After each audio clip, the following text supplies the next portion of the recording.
ये तो फिर त्यागना ही पेगा, इधर तो फिर कंड करनी ही पैनी है।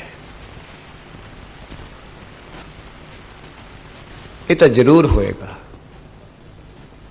पर सतगुरु जिंदगी में ऐसा ढो ला देगा, ऐसी बख्शिश कर देगा कि तेनू जीवन जुगत पता लग जाएगी।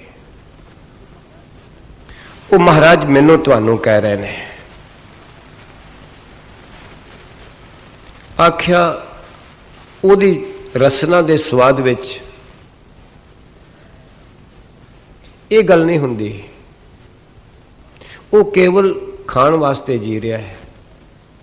तो गुरु साहब ने इसनू अनडायरैक्ट विषय विच एक कहता है, रसना तू अन रस राच रही तेरी प्यास न जाए, प्यास न जाए होरत किता जिचर हर रस पल्लै न पाए, हर रस पाए पल्लै पिए हर रस बौर न तृष्णा लागे आए। मैं बेनती करा आप जी को। हाँ जी, तैसा मान तैसा अभिमान। बस गुरु साहब कहते ने जेकर कोई बहुता मान जिया कह देवे तां उसनू कोई बहुती प्रसन्नता नहीं, ते जेकर कोई बेइज्जती दी गल कर देवे तां उसनू कोई चिंता नहीं।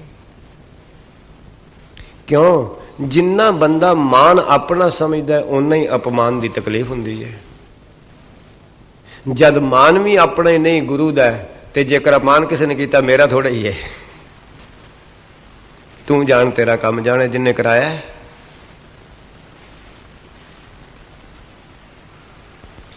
जे भगत नामदेव जी महाराज अपना मान ते अपमान समझते, रब कदी ना बोड़दा। आख्या जे मंदिर चो मैनू उठाया ते अपमान तेरा होया, मेरा नहीं होया। यही बचन ने ना गुरु ग्रंथ साहब जो कह रहे ने, जे मैनू मंदिर चो उठाया मते तू सब जे मेरा अपमान होया, मेरा नहीं होया तेरा होया है। जे जद सिख ये कहे भी मान भी सतगुरु तेरा होया है, ते जे अपमान होया ते भी फिर तेरा ही होया, तेनू लाज मैनू की, फिर अपमान होएगा ही किवें? अपमान हुंदा ही उदों में जदों मान अपना मन बैठदा है। जे अज कोई मान कर रहा है ते तेरा कर रहा है, ते जेकर कोई बुरा कहेगा ते माफ करना, तेरे लाम नू लाज होएगी भी मैनू की है, तो फिर कहेगा कोई किवें? फिर नहीं कोई कह सकता। बाबा प्रहलाद का अपमान करना चाहे हिरणाकश ने, हो गया। अपमान करना चाहे सी नामदेव जी का, कबीर जी का, हो गया किते। अपने जन का अपमान नहीं सहार सकता वो, सवाल ही पैदा नहीं होता। पर जन बन जाए कोई बना लवे वो ता ना, इस तो पहला पहला नहीं, क्योंकि इस तो पहला पहला तो मान अपना खड़ा है कि मेरे गल विच कोई हार पाए, मैनू कोई जी आया कहे, मेरी कोई वडियाई करे, तो मान तेरा है। दे जब तू मान अपना मंगेगा फिर अपमान भी होएगा ही होएगा, क्योंकि ये तो आउण जाण है, कर्म नाल है। तो जब तू मान ही गुरु दा करें, जब तू इत्थे खलो जाए जां तू ता मैं मान किया है तुद बिन केहा मेरा माना, फिर अपमान कित्थे रह गया? अपमान किस गल दा रह गया? सतगुरु जो भी मेरे को ते तेरी ते बख्शिश है। अगर कोई चार जी अज कह देंदे ने ते तेनू ही ते कह रहे ने चंगा, तेरे गुणा करके कह रहे ने। अगर मैनू अज कोई अमीर कह रहा तो अमीरी ते तेरे तो आई है, मेरे को की है। जेकर मैनू कोई विद्वान कह रहा तो विद्वता ते तेरे को आई है, मेरे को की है। कोई बलवान कह रहा तो ताकत ते तेरे को आई है, मेरे को की है। कोई बलवान कह रहा, कोई धनवान कह रहा, कोई गुणवान कह रहा, कोई विद्वान कह रहा, तो सारे गुण ते तेरे ने, मेरे को की है। तो मैं हाथ जोड़ के बेनती करदा, संसार दे किसे धनवान दे तुसी गुण गाई जाओ, तुसी कदी अमीर नहीं हो सकते। संसार दे किसे बलवान दे गुण गाई जाओ, तुसी ताकतवर नहीं हो सकते। पर याद रखना, भगवान दे गुण गा के वेख लियो, वो जी हो जाओगे, अपने वर्गे ही कर लेगा। ਸੰਸਾਰ ਦੇ ਧਨਵਾਨ ਦੇ ਗੁਣ ਗਾਇਆ ਕਦੀ ਕੋਈ ਅਮੀਰ ਨਹੀਂ ਹੁੰਦਾ। ਤੁਹਾਡਾ ਗੁਆਂਢੀ ਬੜਾ ਅਮੀਰ ਹੈ, ਗਾਈ ਜਾਓ ਉਹਦੇ ਗੁਣ, ਜੇ ਤੁਹਾਨੂੰ ਕੋਈ ਅਮੀਰੀ ਆ ਗਈ ਜੋ ਮਰਜ਼ੀ ਕਹਿ ਲਿਆ ਜਾਏ। ਸਤਿਗੁਰੂ ਕਹਿ ਰਹੇ ਨੇ, ਬਖਸ਼ਿਸ਼ ਕਰ ਰਹੇ ਨੇ, ਕਿਰਪਾਲਤਾ ਕਰ ਰਹੇ ਨੇ। ਹਾਂਜੀ, ਤੈਸਾ ਰੰਕ ਤੈਸਾ ਰਾਜਾਨ। ਮਹਾਰਾਜ ਕਹਿੰਦੇ ਨੇ ਉਹਦੀ ਦ੍ਰਿਸ਼ਟੀ ਗਰੀਬ ਆਏਗਾ ਗਰੀਬ ਨਾਲ ਵੀ ਪਿਆਰ ਕਰੇਗਾ, ਅਮੀਰ ਆਏਗਾ ਅਮੀਰ ਨਾਲ ਵੀ ਪਿਆਰ ਕਰੇਗਾ। ਕਿਉਂ? ਕਿਉਂਕਿ ਉਸ ਵਿੱਚੋਂ ਸਰੀਰ ਦੇ ਤਲ ਤੇ ਨਹੀਂ ਜੀ ਰਿਹਾ। ਹੁਣ ਉਹ ਜਾਤੀ ਦੇ ਤਲ ਤੇ ਨਹੀਂ ਜੀ ਰਿਹਾ, ਜੋਤ ਦੇ ਤਲ ਤੇ ਜੀ ਰਿਹਾ। ਵੀ ਇਹਦੇ ਵਿੱਚ ਵੀ ਉਹਦੀ ਜੋਤ ਹੈ, ਉਹਦੇ ਵਿੱਚ ਵੀ ਉਹਦੀ ਜੋਤ ਹੈ। ਤੈਸਾ ਰੰਗ ਤੈਸਾ ਰੰਗ ਗਰੀਬ ਨੂੰ ਕਹਿੰਦੇ ਨੇ, ਰਾਜਾਨ ਰਾਜੇ ਨੂੰ ਕਹਿੰਦੇ ਨੇ। ਉਹਦੀ ਦ੍ਰਿਸ਼ਟੀ ਇੱਥੇ ਚਲੀ ਜਾਂਦੀ ਹੈ ਕਿ ਕੋਈ ਰਾਜਾ ਵੀ ਹੈ ਤੇ ਆਪਣੇ ਨਾਲ ਰਾਜ ਥੋੜੀ ਬਣਿਆ, ਰੱਬ ਦੇ ਦਿੱਤਾ ਰਾਜ ਲੈ ਰਿਹਾ ਹੈ। ਤੇ ਜੇਕਰ ਕੋਈ ਗਰੀਬ ਹੈ ਤਾਂ ਆਪਣੇ ਕਰਮ ਦੀ ਗਰੀਬੀ ਭੋਗ ਰਿਹਾ ਹੈ। हे ਮੇਰੇ ਮਾਲਕ, ਤੂੰ ਸਾਰਿਆਂ ਨਾਲ ਪਿਆਰ ਕਰਦਾ, ਕੋਈ ਆਵੇ, ਕੋਈ ਗਰੀਬ ਹੋਵੇ ਭਾਵੇਂ ਕੋਈ ਰਾਜਾ ਹੋਵੇ। ਤੇ ਜਿਹੜਾ ਬੰਦਾ ਕੇਵਲ ਆਪਣੀ ਵਡਿਆਈ ਦੇ ਤਲ ਤੇ ਜੀ ਰਿਹਾ ਹੈ, ਉਹ ਤੇ ਗਰੀਬ ਨਾਲ ਬੋਲਣਾ ਵੀ ਨਹੀਂ ਚਾਹੁੰਦਾ। ਉਹ ਤਾਂ ਗੁਰੂ ਸਾਹਿਬ ਨੂੰ ਤੁਸੀਂ ਪੁੱਛ ਕੇ ਵੇਖ ਲਓ। ਜੋ ਨਿਰਦਨ ਸਰਦਨ ਕਹਿ ਜਾਏ, ਅੱਗੇ ਬੈਠਾ ਪੀਠ ਫਿਰਾਏ। ਸਤਿਗੁਰੂ ਕਹਿੰਦੇ ਨੇ ਕੋਈ ਗਰੀਬ ਬੰਦਾ ਕਿਸੇ ਅਮੀਰ ਦੇ ਘਰ ਟੁਰ ਜਾਏ, ਅਮੀਰ ਅੱਗੋਂ ਕੰਨ ਮੋੜ ਲੈਂਦਾ ਹੈ ਕਿ ਇਹ ਕੋਈ ਨਾ ਕੋਈ ਸਵਾਲ ਕਰੇਗਾ। ਰੋਜ਼ ਆ ਜਾਂਦਾ ਹੈ, ਸਵਾਲ ਹੀ ਕਰੇਗਾ। ਮੈਂ ਆਪ ਜੀ ਨੂੰ ਬੇਨਤੀ ਕਰਦਾ, ਤੇ ਪਾਤਸ਼ਾਹ ਕਹਿੰਦੇ ਨੇ ਜੇਕਰ ਅਮੀਰ ਗਰੀਬ ਦੇ ਟੁਰ ਜਾਏ ਤੇ ਉਹ ਆਪਣੇ ਘਰ ਦਾ ਉਹ ਬਿਸਤਰਾ, ਉਹ ਚਾਦਰ ਸਤਿਕਾਰ ਨਾਲ ਵਿਛਾਉਂਦਾ ਹੈ ਕਿ ਮੇਰੇ ਘਰ ਪਤਾ ਨਹੀਂ ਕਿੱਥੋਂ ਆ ਗਿਆ ਹੈ, ਜੀ ਆਇਆਂ ਨੂੰ। ਜੋ ਸਰਦਨ ਨਿਰਦਨ ਕਹਿ ਜਾਏ, ਦਿਆ ਆਦਰ ਲਿਆ ਬੇਟਾ, ਸਤਿਕਾਰ ਨਾਲ ਬਣਦਾ ਹੈ। ਪਰ ਸਤਿਗੁਰੂ ਕਹਿੰਦੇ ਨੇ, ਬਾਬਾ ਕਬੀਰ ਕਹਿੰਦੇ ਨਿਰਦਨ ਸਰਦਨ ਦੋਨੋਂ ਭਾਈ, ਪ੍ਰਭ ਕੀ ਕਲਾ ਨਾ ਮੇਟੀ ਜਾਏ। ਕੋਈ ਪਤਾ ਨਹੀਂ ਜਿਹੜਾ ਅੱਜ ਸਿਖਰ ਦਾ ਅਮੀਰ ਹੈ, ਕੁਝ ਸਾਲਾਂ ਬਾਅਦ ਸਿਖਰ ਦਾ ਗਰੀਬ ਹੋ ਜਾਏ, ਜਿਹੜਾ ਗਰੀਬ ਹੈ ਸਿਖਰ ਦਾ ਅਮੀਰ ਹੋ ਜਾਏ। ਕੋਈ ਪਤਾ? ਕੀ ਪਤਾ ਹੈ? ਮੈਂ ਕਈ ਵਾਰੀ ਕਹਿੰਦਾ ਹੁੰਨਾ, ਹੋ ਸਕਦਾ ਜਿਹੜਾ ਬੱਚਾ ਅੱਜ ਜੰਮਿਆ ਉਹਦੇ ਜੰਮਣ ਤੇ 50,000 ਦੇ ਖਿਡੌਣੇ ਆ ਜਾਣ, ਤੇ ਜਿਹੜਾ ਇੱਕ ਬੱਚਾ ਜੰਮਿਆ ਉਹਦੇ ਕੋਲ 50 ਪੈਸੇ ਦੀ ਦੁੱਧ ਵੀ ਨਹੀਂ ਪੀਣ ਜੋਗੇ। ਪਿੱਛੋਂ ਕਰਮ ਲੈ ਕੇ ਆ ਰਿਹਾ ਹੈ। ਪਰ ਇਸੇ ਜੀਵਨ ਵਿੱਚ ਤਬਦੀਲੀ ਆ ਸਕਦੀ ਹੈ। ਜਿਹਦੇ ਕੋਲ 50 ਪੈਸੇ ਦੁੱਧ ਪੀਣ ਵਾਲੇ ਨਹੀਂ, ਉਹ 50 ਕਰੋੜ ਰੁਪਏ ਦਾ ਮਾਲਕ ਹੋ ਜਾਏ, ਤੇ ਜਿਹਦੇ ਕੋਲ 50,000 ਦੇ ਖਿਡੌਣੇ ਆਏ ਨੇ ਉਹ ਭਿਖਾਰੀ ਹੋ ਜਾਏ। ਕਿਹਨੂੰ ਪਤਾ ਇਸ ਗੱਲ ਦੀ ਗਰੰਟੀ ਹੈ? ਤਾਂ ਸਤਿਗੁਰੂ ਕਹਿ ਰਹੇ ਨੇ ਜਿਹਦੇ ਤੇ ਪਰਮੇਸ਼ਰ ਦੀ ਕਲਾ ਵਰਤਦੀ ਹੈ ਗੁਰੂ ਤੇ, ਉਹ ਕਿਸੇ ਦੀ ਗਰੀਬੀ ਅਮੀਰੀ ਨੂੰ ਮੁੱਖ ਨਹੀਂ ਰੱਖਦਾ। ਉਹ ਸਾਰਿਆਂ ਨਾਲ ਪਿਆਰ ਕਰਦਾ, ਸਭ ਦਾ ਸਤਿਕਾਰ ਕਰਦਾ ਹੈ। ਸਗੋਂ ਮੈਂ ਤੇ ਆਪ ਜੀ ਨੂੰ ਬੇਨਤੀ ਕਰਦਾ, ਜ਼ਿੰਦਗੀ ਵਿੱਚ ਜੇ ਸਤਿਗੁਰੂ ਮੇਰੀ ਤੇ ਤੁਹਾਡੇ ਜੀਵਨ ਵਿੱਚ ਇਹ ਢਾਲ ਦੇਵੇ, ਜਿਹਨੂੰ ਤੁਸੀਂ ਗਰੀਬ ਵੇਖੋ ਉਹਨੂੰ ਅਦਬ ਨਾਲ ਆਪ ਸਤਿ ਸ੍ਰੀ ਅਕਾਲ ਫਤਿਹ ਬੁਲਾਇਆ ਕਰੋ। ਉਸ ਦਿਨ ਤੋਂ ਗੁਰੂ ਦੀ ਖੁਸ਼ੀ ਵੱਧ ਜਾਏਗੀ। ਨੀਚਾ ਅੰਦਰ ਨੀਚ ਜਾਤ, ਨੀਚੀ ਹੂੰ ਅਤ ਨੀਚ, ਨਾਨਕ ਤਿਨ ਕੈ ਸੰਗ ਸਾਥ ਵੱਡਿਆਂ ਸਿਉ ਕੈ ਰੀਸ, ਜਿੱਥੈ ਨੀਚ ਸੰਭਾਲੀਆਂ ਤਿੱਥੈ ਨਦਰ ਤੇਰੀ ਬਖਸ਼ਿਸ਼। ਇਹ ਗੁਰੂ ਦਾ ਫਰਮਾਨ ਹੈ ਨਾ। ਕੋਈ ਗਰੀਬ ਆਉਂਦਾ ਹੋਵੇ, ਕੋਈ ਅੰਗਹੀਨ ਆਉਂਦਾ ਹੋਵੇ, ਉਸ ਨੂੰ ਨਮਸਕਾਰ ਕਰਨੀ ਤੇ ਪਰਮੇਸ਼ਰ ਦਾ ਸ਼ੁਕਰ ਕਰਨਾ ਹੈ। ਪਾਤਸ਼ਾਹ ਤੇਰਾ ਸ਼ੁਕਰ ਹੈ ਤੂੰ ਮੈਨੂੰ ਸਾਰੇ ਅੰਗ ਦਿੱਤੇ ਨੇ, ਤੇਰਾ ਸ਼ੁਕਰ ਹੈ ਤੂੰ ਮੈਨੂੰ ਇਹਨਾਂ ਤਨ ਦਿੱਤਾ ਹੈ। ਉਸ ਨਮਸਕਾਰ ਵਿੱਚੋਂ ਪਰਮੇਸ਼ਰ ਦਾ ਸ਼ੁਕਰਾਨਾ ਨਿਕਲੇਗਾ। ਹਾਂਜੀ, ਜੋ ਵਰਤਾਏ ਸਾਈ ਜੁਗਤ। ਪਾਤਸ਼ਾਹ ਜੀ ਕਹਿ ਰਹੇ ਨੇ ਜੋ ਪਰਮੇਸ਼ਰ ਕਰਦਾ ਹੈ ਉਹ ਉਸ ਬੰਦੇ ਵਾਸਤੇ ਜ਼ਿੰਦਗੀ ਦੀ ਜੁਗਤ ਬਣ ਜਾਂਦੀ ਹੈ। ਜੋ ਵਰਤਾਏ ਸਾਈ ਜੁਗਤ, ਨਾਨਕ ਨਾਨਕ ਉਹ ਪੁਰਖ ਕਹੀਏ ਜੀਵਨ ਮੁਕਤ। ਜੁਗਤ ਦੇ ਜਿਹੜੇ ਲਫ਼ਜ਼ ਨੇ ਨਾ, ਇਹ ਬਹੁਤ ਡੂੰਘੇ ਨੇ। ਜੁਗਤ ਦਾ ਮਤਲਬ ਹੁੰਦਾ ਤਰੀਕਾ, ਘਾੜਤ, ਮੈਥਡ, ਵੇ ਆਫ ਲਾਈਫ। ਇਹ ਹੈ ਜੁਗਤ। ਤੇ ਸਤਿਗੁਰੂ ਨੇ ਇੱਕ ਬਚਨ ਕਹੇ ਨੇ ਬਾਣੀ 'ਚ, ਮੁਕਤ ਭੁਗਤ ਜੁਗਤ ਤੇਰੀ ਸੇਵਾ ਜਿਸ ਤੂੰ ਆਪ ਕਰਾਏ।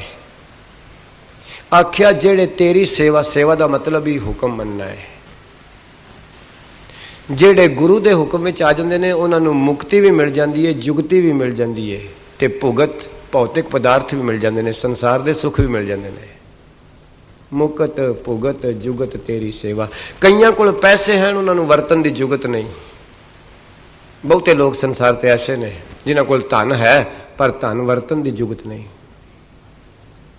ਜਿਨ੍ਹਾਂ ਕੋਲ ਬਲ ਹੈ ਪਰ ਤਾਕਤ ਵਰਤਨ ਦੀ ਜੁਗਤ ਨਹੀਂ। ਸਰੀਰ ਹੈ, ਵੇਸਟ ਕਰ ਰਹੇ ਨੇ ਬੇਕਾਰਾਂ 'ਚ। ਧਨ ਹੈ, ਵੇਸਟ ਕਰ ਰਹੇ ਨੇ ਕੇਵਲ ਸੰਸਾਰ ਦੇ ਵਹਿਬ ਵਿੱਚ। ਜੁਗਤ ਕੇਵਲ ਗੁਰੂ ਦੱਸਦਾ ਹੈ, ਤੇ ਗੁਰੂ ਦੀ ਸੇਵਾ ਵਿੱਚ ਆਣ ਕੇ ਜੁਗਤ ਵੀ ਮਿਲਦੀ ਹੈ, ਮੁਕਤ ਵੀ ਮਿਲਦੀ ਹੈ, ਭੁਗਤ ਵੀ ਮਿਲਦੀ ਹੈ। ਤਾਂ ਗੁਰੂ ਸਾਹਿਬ ਮੈਨੂੰ ਤੁਹਾਨੂੰ ਕਹਿ ਰਹੇ ਨੇ, ਜੋ ਵਰਤਾਏ ਸਾਈ ਜੁਗਤ। ਜੋ ਪਰਮੇਸ਼ਰ ਕਰਦਾ ਉਹਦੇ ਵਿੱਚ ਉਹਨਾਂ ਦੀ ਘਾੜਤ ਛੁਪੀ ਹੁੰਦੀ ਹੈ, ਉਹਨਾਂ ਦੀ ਜ਼ਿੰਦਗੀ ਦੀ ਬੰਤਰ ਲੁਕੀ ਹੋਈ ਹੁੰਦੀ ਹੈ। ਮਾਫ ਕਰਨਾ, ਆ ਥਾਨ ਨਾਲੋਂ ਕੱਪੜਾ ਕੱਟਿਆ ਗਿਆ ਤਾਂ ਹੀ ਮੇਰੇ ਤੁਹਾਡੇ ਸਰੀਰ ਦਾ ਅੰਗ ਬਣਿਆ ਨਾ। ਕਦੀ ਹੋ ਸਕਦਾ ਕੱਪੜਾ ਥਾਨ ਤੇ ਵੀ ਰਹਿੰਦਾ ਤੇ ਮੇਰਾ ਤੁਹਾਡਾ ਸਰੀਰ ਵੀ ਢੱਕ ਲੈਂਦਾ? ਕਿਤੇ ਹੈ ਕੋਈ ਕਾਨੂੰਨ ਦੁਨੀਆ ਤੇ ਕਿ ਕੱਪੜਾ ਬਜਾਜੀ ਦੀ ਦੁਕਾਨ ਦੇ ਥਾਨ ਤੇ ਵੀ ਰਵੇ ਤੇ ਮੇਰਾ ਤੁਹਾਡਾ ਸੂਟ ਵੀ, ਕਮੀਜ਼ ਵੀ ਜਾਂ ਪੈਂਟ ਵੀ ਬਣ ਜਾਏ, ਪਜਾਮਾ ਬਣ ਜਾਏ? ਐਸਾ ਨਹੀਂ ਹੈ। ਪਹਿਲਾਂ ਕੱਪੜਾ ਥਾਨ ਤੋਂ ਅਲੱਗ ਹੋਇਆ ਹੈ, ਫਿਰ ਦਰਜੀ ਦੀ ਜੁਗਤ ਥੱਲੇ ਆਇਆ ਹੈ। ਪਹਿਲਾਂ ਜੀਵ ਸੰਸਾਰ ਤੋਂ ਮਨ ਅਲੱਗ ਹੋਵੇ ਤੇ ਫਿਰ ਗੁਰੂ ਦੀ ਜੁਗਤ ਥੱਲੇ ਆਵੇ। ਬਸ ਜਿਉਂ ਹੀ ਗੁਰੂ ਦੀ ਜੁਗਤ ਥੱਲੇ ਆਏਗਾ, ਘਾੜਤ ਬਣ ਜਾਏਗੀ, ਅਵਸ਼ ਬਣ ਜਾਏਗੀ। ਪਹਿਲਾਂ ਕੰਡ ਕਰੇ ਸੰਸਾਰ ਵੱਲ, ਫਿਰ ਗੁਰੂ ਜੁਗਤ ਦੇਗਾ ਹੀ ਦੇਗਾ, ਉਹਨੇ ਦੇਣੀ ਹੈ। ਤਾਂ ਸਤਿਗੁਰੂ ਕਹਿੰਦੇ, ਜੋ ਵਰਤਾਏ ਸਾਈ ਜੁਗਤ ਨਾਨਕ ਉਹ ਪੁਰਖ ਕਹੀਐ ਜੀਵਨ ਮੁਕਤ। ਮਹਾਰਾਜ ਕਹਿੰਦੇ ਇਹੋ ਜਿਹਾ ਪੁਰਸ਼ ਤੇ ਫਿਰ ਜੀਵਨ ਮੁਕਤ ਹੈ, ਜਿਹਨੂੰ ਗੁਰੂ ਨੇ ਜੁਗਤੀ ਦੱਸ ਦਿੱਤੀ ਸੰਸਾਰ ਵਿੱਚ ਕਿਵੇਂ ਰਹਿਣਾ ਹੈ। ਮੈਂ ਅਰਜ਼ ਕਰਦਾ ਹਾਂ, ਯਾਦ ਰੱਖਣਾ, ਜੁਗਤ ਨਾਲ ਹੀ ਸਭ ਕੁਝ ਬਣਦਾ ਹੈ। ਮੈਂ ਅਰਜ਼ ਕਰਾਂ, ਜੇ ਗੈਸ ਸਾਹਮਣੇ ਬੈਠੇ ਨੇ, ਮੇਰਾ ਐਵੇਂ ਸੰਕਲਪ ਆ ਗਿਆ, ਗੈਸ ਸਿਲੰਡਰ ਵਿੱਚ ਭਰੀ ਗਈ ਹੈ, ਜੁਗਤ ਹੈ, ਤਰੀਕੇ ਨਾਲ ਬਾਲੀ ਗਈ, ਮਾਫ ਕਰਨਾ, ਜੇ ਵੱਖਰੀ ਕਰਕੇ ਅੱਗ ਲਾ ਦੀ ਫਿਰ ਤੇ ਸਾੜ ਦੇਗੀ ਸਭ ਕੁਝ। ਪਰ ਸਿਲੰਡਰ ਵਿੱਚ ਕਿਸੇ ਜੁਗਤ ਨਾਲ ਭਰੀ ਗਈ ਤੇ ਉਹਦੇ ਵਿੱਚੋਂ ਥੋੜੀ ਥੋੜੀ ਖਰਚ ਕੀਤੀ ਗਈ ਤੇ ਸੁੱਖ ਦਾ ਸਾਧਨ ਬਣ ਗਿਆ। ਗੁਰੂ ਇਸ ਸਰੀਰ ਵਿੱਚ ਜੁਗਤੀ ਭਰ ਦਿੰਦਾ ਤੇ ਉਸ ਜੁਗਤੀ ਜਦੋਂ ਕਰਮ ਇੰਦਰੀਆਂ ਰਾਹੀਂ, ਗਿਆਨ ਇੰਦਰੀਆਂ ਰਾਹੀਂ ਬਾਹਰ ਸੰਸਾਰ ਵਿੱਚ ਨਿਕਲਦੀ ਹੈ, ਪਰਉਪਕਾਰ ਕਰਦੀ ਹੈ, ਸੇਵਾ ਕਰਦੀ ਹੈ। ਇਹੀ ਹੈ ਨਾ, ਹੋਰ ਕੀ ਹੈ। ਗੁਰੂ ਅੰਦਰ ਜੁਗਤੀ ਭਰ ਦਿੰਦਾ ਹੈ, ਮਨ ਵਿੱਚ, ਬੁੱਧੀ ਵਿੱਚ, ਅੰਤःਕਰਨ ਵਿੱਚ। ਜਦੋਂ ਕਰਮ ਇੰਦਰੀਆਂ ਤੋਂ, ਗਿਆਨ ਇੰਦਰੀਆਂ ਤੋਂ ਨਿਕਲਦੀ ਹੈ, ਉਹ ਪਰਉਪਕਾਰ ਬਣ ਜਾਂਦੀ ਹੈ, ਸੇਵਾ ਬਣ ਜਾਂਦੀ ਹੈ। तो पातशाह कह रहे ने, हाँ जी, पार ब्रह्म के सगले ठाव। गुरु साहब कहते ने, जिसनू ये जुगती पता लग जाती है, वो कहता है पार ब्रह्म के सगले ठाव, सब टिकाने, सब जगह रब दे ही है, जगह कोई माड़ी नहीं। याद रखना, कलयुग कोई बाड़ा नहीं, कलयुग किसी समय का नाम नहीं, बिरती का नाम है। तुसी ते मैं हुण बैठ के गुरु दे गुण पे गाने, कित्थे कलयुग? सतगुरु नानक साहब पातशाह महाराज संसार का उद्धार करते हुए जदों एक जगह पहुंचे ते एक मंदिर विच लोग धर्म स्थान ते बैठ के भी कुकर्म कर रहे सन, माड़े काम कर रहे सन। सतगुरु नानक पातशाह जी दे नाल मरदाना जी ने उस ब्राह्मण नूं, पंडित नूं पुछया। पंडित कहण लगा, महाराज कलयुग दा जमाना है, इस तरह के माड़े काम हो रहे हैं। गुरु नानक पातशाह जी ने मरदाने नूं आख्या, मरदानिया तो रबाब सुर कर बाणी आई है। सतगुरु ने बाणी उचारी है, गुरु ग्रंथ साहिब जी अंदर दर्ज है, सेई चंद चढ़ै से तारे, सेई दिन अर तपत रहे। महाराज कहने चंद्रमा भी हो ये, तारे भी हो ने, आकाश भी होवे, सूरज भी होवे, धरती भी होवे, हवा भी होवे। बदलिया कि ये मन बदलिया, मन बदल जाते कलयुग जे गुरमुख हो जाते साजू के बदले की बदलिया दसो। अवस्था ते विचारां दी मंदी है। बंदा सवेरे गुरुद्वारे आउंदा ते गुरमुख हुंदा है, ते जदों दोपहरी संफैंग दुकान ते टुर जाते मनुख बन जाता है, ते रात नूं पाबे टुर जाते शराबी हो जाता। बंदा तो वही है, पार्टी टुर जाते शराबी बन गया, अपनी दुकान ते टुर जाते मनुख रह गया, ते गुरुद्वारे आ गया तो गुरमुख हो गया। होर की है? तो महाराज कहते ने पार ब्रह्म के सगले ठाव, जिन्ने भी थां जगह टिकाने ने सब रब दे ने। कोई ऐसी थां नहीं जिथे परमात्मा नहीं। जिथे ਉਹਦੇ बह के गुण गाइए ਉੱਥੇ ਗਿਆਨਵਾਨ, ਉੱਥੇ गुरमुख। माफ करना, कंधा ते ਉਹੀ ने, सीमट भी होई है, पत्थर भी होई ने, कारपेट भी होई ने। जिथे गुरु की गल बह के करने वो गुरुद्वारा, ते जे ही कारपेट होटल में होन ते फिर की कंधा भी होई ने, सीमट भी होई है, पत्थर भी होई है।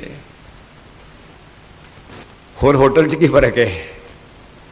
जिथे गल संसार दी होवे, विकारां दी होवे, इस करके होटल भावें जिड्डा मर्जी वड्डा होवे, कदी किसी ने मत्था टेकिया होटल बन लग्या, कदी किसी ने नमस्कार की होटल नूं, सवाल ही पैदा नहीं होता। गुरुद्वारा भावें मंदिर भावें छोटा जिहा कखां दा भी होवे, तां भी बंदा कहता चरण धूड़ मत्थे ना लग जाए जे मेरे भाग बदल जाण पे। तो नमस्कार किनू हो रही है? गुरु की वडियाई नूं, ज्ञान नूं हो रही है, और इट्टां पत्थर नूं थोड़ी हो रही है। कोई कहे भी इट्टां पत्थर नूं नमस्कार होंदी तो मूर्ख ही होएगा ना कोई। इट्टां पत्थर नूं नमस्कार होंदी फिर ते लाल किले ते भी मत्था टेकना चाहिए सी, ताजमहल नूं भी लोग मत्था टेकदे, कोई नहीं टेकदा। वो गुरु साहब कह रहे ने पार ब्रह्म के सगले ठाओ, सारी जगह रब दी है भाई, जिथे उन्होंने याद करिए। हाँ जी, जित जित घर राखे तैसा तिन्ना। बस आ बचन है। महाराज कहते घर दे रारे नूं सियारीए घर विच। सतगुरु कहते ने उस गुरु दे बख्शिश नाल हिरदे विच जिस तरह की भावना वो बना दिंदा, वो जिहा उहदा नाम बन जाता है। जिहदे हिरदे विच चोरी टिक गई उहदा नाम चोर है, जिहदे हिरदे विच मैडिकल टिक गई वो डॉक्टर है, जिहदे हिरदे विच होर कोई विकार टिक गया वो विकारी है, ते जिहदे हिरदे विच निरंकार टिक गया वही तो गुरमुख है, होर की है। जिहदे हिरदे विच अमृत टिक गया वो अमृतधारी है, उन्होंने तो कहते हैं अमृतधारी। जिहदे हिरदे विच उहदा नाम टिक जाए वो जिहा नाम पै जाता है। यही बचन है ना। जिहदे हिरदे विच दुकान टिकी दुकानदार। जो व्यवहार हिरदे विच टिकिया, बुद्धि विच टिकिया, वो नाम बन जाता है। ते जदों गुरु का शब्द ही हिरदे विच टिक गया, परमेश्वर की वडियाई हिरदे विच टिक गई, तो वह नाम ही तो भगत है, वह नाम ही जन है, वह नाम ही गुरमुख है। तो पातशाह जी कह रहे ने, बख्शिश कर रहे ने, मैनू तुहानू जित जित कर राखै तैसा ते नाम। उन्होंने नाम उस तरह का पै जाता है, उस तरह का ही नाम पै जाता है, प्रसिद्ध हो जाता है। राग गुरु का उन्होंने हिरदे में टिकिया, तां तो असीं लोग रागी कह देने। जे गुरु ग्रंथ साहब किसी के हिरदे में थोड़ा बहुत टिकिया, वह नाम ग्रंथी पै गया। और की है? और ग्रंथी किसी शरीर का नाम थोड़ा ही है, शरीर का नाम ग्रंथी नहीं है। उस मन के विचारां की भावना का नाम ही ग्रंथी है। जिस तरह का उन्होंने मन बनया, वो ग्रंथ के नाल अटैच होए ग्रंथी बन गए। इक्को शब्द है, मैं बेनती करदा, भाई शब्द बड़ा प्यारा है गुरु ग्रंथ साहब जी। असीं ते भाई शब्द नूं निरादर कर दिता है, सानू पता ही नहीं भाई शब्द के किन्ने डूंघे अर्थ ने। गुरु नानक पातशाह जदों सिद्धां नूं मिले ना, तो गुरु नानक पातशाह जी ने सिद्धां ने पूछया, तुहाडे नाल कौन ने? तुहाडे चेले ने? गुरु साहब कहना, मेरे चेले नहीं, मेरे शिष्य नहीं। आख्या फिर कौन ने? आख्या ਭਾਈ ਨੇ, ਭਾਈ ਮਰਦਾਨਾ ਹੈ, ਭਾਈ ਗੁਰਦਾਸ, ਭਾਈ ਮਤੀ ਦਾਸ। ਭਾਈ ਦਾ ਮਤਲਬ ਹੁੰਦਾ ਭਾ ਜਾਣਾ, ਚੰਗਾ ਲੱਗਣਾ। ਇਹ ਮੇਰੇ ਮਨ ਨੂੰ ਚੰਗੇ ਲੱਗਦੇ ਨੇ, ਪਿਆਰੇ ਲੱਗਦੇ ਨੇ। ਮੈਂ ਅਰਜ਼ ਕਰਾਂ ਤੇ ਭਾਈ ਸ਼ਬਦ ਗੁਰੂ ਗ੍ਰੰਥ ਸਾਹਿਬ ਵਿੱਚ ਆਖਿਆ ਸੀ ਭਾਈ ਸਾਹਿਬ, ਚੰਗਾ ਲੱਗਣ ਵਾਲੇ, ਪਿਆਰੇ ਲੱਗਣ ਵਾਲੇ। तो महाराज कह रहे ने, बख्शिश कर रहे ने, कृपालता कर रहे ने, जित जित घर राखै तैसा तिन नाम। जिस जिस अवस्था विच परमेश्वर रखदा उन्हां नूं उहो जिहा नाम पै जांदा है। हाँ जी, आपे करन करावन जोग। आख्या सब कुछ परमेश्वर आप ही करन करावनहार है। जोग दा मतलब योग, करन दे योग है, काबुल है। वो जो चाहे कर सकता है, जदों चाहे जीवन बदल सकता है। जे शिष्य मनसा धार के गुरु दी चरणों में आवे, जे तांग नाल आवे, भुख नाल आवे, तड़प नाल आवे, जे तड़प नाल गुरु दे चरणों में आएगा जरूर बख्शिश होएगी, जरूर जीवन बदलेगा। जे जीवन बदलन दी तड़प लैके आएगा फिर तो जीवन बदलेगा। ते जे जीवन बदलन दी तड़प लैके नहीं आया फिर जैसी भूख तैसी का पूरक। तो जीवन बदलन दी तड़प नाल आउंदे भी लोग घट ने। एक रूटीन जी बना के मत्था टेकना कुछ होर गल है। भी चलो दुकान ते जाना है, गुरु साहब नूं मत्था टेक के चलते हैं, मुबारक है, माड़ी गल नहीं। पर इससे खाश नाल आउणा भी मेरा एक बारी मत्था तेरे अगे टिक जाए फिर होर किधरे ना टिके, फिर चुक्या ना जाए, वो कुछ होर गल है। इस खाश नाल गुरु दे चरणों में आउणा कि सच्चे पातशाह बस फिरत फिरत प्रभ आया परया तो शरनाए, नानक की प्रभ बेनती अपनी भगती लाए। इस किस्म नाल आउणा, इस तरह की भावना लैके आउणा एक एक्स्ट्रा ऑर्डनरी आउणे। जिहड़े इस भावना नाल लैके आउंदे ने तुसीं वेखोगे पलां विच उन्हां दा जीवन बदलदा है, दिनां विच बदल जाएगा। और उन्हां दे जीवन विचों खुशबू आएगी। जिथे भी लंघ जाणगे लोग जरूर कहणगे भाई साहब हुण कदों आओगे, नहीं तो बंदा कहना मगरों लत्था छेती। तो गुरु साहब कृपा करते हैं, बख्शिश करते हैं। पर यह बचन भाई गुरु आप ही बख्शिश करके हिरदे विच ऐसी भावना बनाए ते आप ही ऐसी भावना नूं बख्शिश करके मोर लाए तां ही बने ना। आपे करन करावन जोग। हाँ जी, प्रभ पावै सोई पुन होग। महाराज कहते जो परमेश्वर नूं मंजूर हुंदा हुंदा ओही है।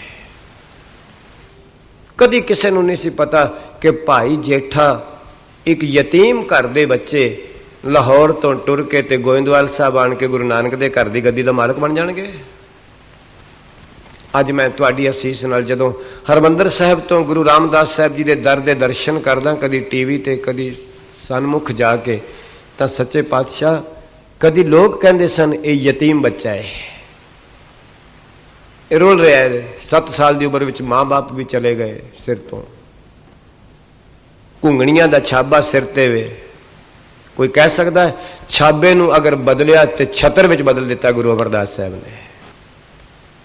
शायद आप जी नूं पता होएगा गुरु रामदास साहब पातशाह जी दे शरीका जदों लाहौर तो आया हरिद्वार जाण वास्ते, उदों रस्ता यही सी, इत्थों ही क्रॉस होके आया जांदा सी। ते कहण लगे भाई जेठा जी बचपन तो आ गए सन उत्थों, ते जदों वेख्या सिर ते बौली साहब की टोकरी है ते कह दिता जेठिया जे तू मजदूरी करनी सी, लाहौर एडा वड्डा शहर सी, वो छड्ड के इत्थे क्यों आ गया, टोकरी ढोंदा फिरदा है। सामने सतगुरु गुरु रामदास साहब पातशाह जी दे गुरु अमरदास साहब बैठे सन। ते पुछ लिया गुरु अमरदास साहब जानी जान सतगुरु ने, बेटा तेरा परिवार लाहौर तो आया, की कह रहा है? आख्या सतगुरु खिमा कर दिया जी, ये इन्हां नूं अकल नहीं, इन्हां नूं पता नहीं। ਇਹਨਾਂ ਨੂੰ ਕੀ ਪਤਾ ਹੈ ਇਸ ਟੋਕਰੀ ਵਿੱਚ ਕੀ ਬਰਕਤਾਂ ਨੇ, ਇਸ ਸੇਵਾ ਵਿੱਚ ਕੀ ਬਰਕਤਾਂ ਨੇ। ਤਾਂ ਗੁਰੂ ਰਾਮਦਾਸ ਸਾਹਿਬ ਪਾਤਸ਼ਾਹ ਜੀ ਨੇ ਇਹ ਗੱਲ ਕਹਿ ਦਿੱਤੀ ਗੁਰੂ ਅਮਰਦਾਸ ਸਾਹਿਬ ਨੂੰ, ਜੋ ਹਮਰੀ ਬਿਦ ਹੋਤੀ मेरे सतगुरा साबिद तुम हर जानो आपे, हम रुलते फिरते कोई बात ना पूछता, गुर सतगुर संग कीरे हम थापे। तो तुहाड़ियां वडियाइयां ने पातशाह, मेरे वर्गे यतीम नूं आप जी ने दात बख्श दिती है, एक कृपा कर दी है। इस वास्ते गुरु अर्जुन साहब पातशाह जी महाराज मैनू अते तुहानू कह रहे ने, प्रभ भाव है सोई फुन होग। जदों उसनू जो मंजूर हुंदा है वो बादशाहियां दे दिंदा है कीड़ियां नूं, वो यतीमां दे सिर ते छतर चला दिंदा है। वो ऐसा दयालु, ऐसा कृपालु, ऐसा बख्शंद है। हाँ जी, अंध है, हाँ जी, अंध है, हाँ जी, अंध है।